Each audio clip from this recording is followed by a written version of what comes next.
Si un agent de trànsit des del seu vehicle li ordena detenir-se mitjançant l'encesa d'un dispositiu amb un llum vermell intermitent cap endavant, on ho haurà de fer?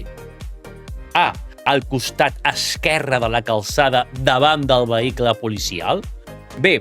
Al costat dret davant del vehicle policial en un lloc on no generi majors riscos o molèsties per a la resta d'usuaris.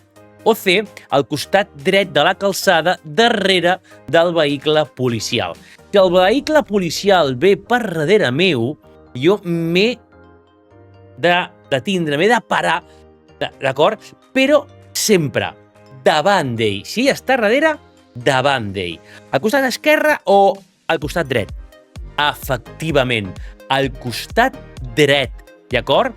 D'acord? Llavors direm que al costat dret davant del vehicle policial en un lloc on no generi majors riscos o molèsties per la resta dels usuaris.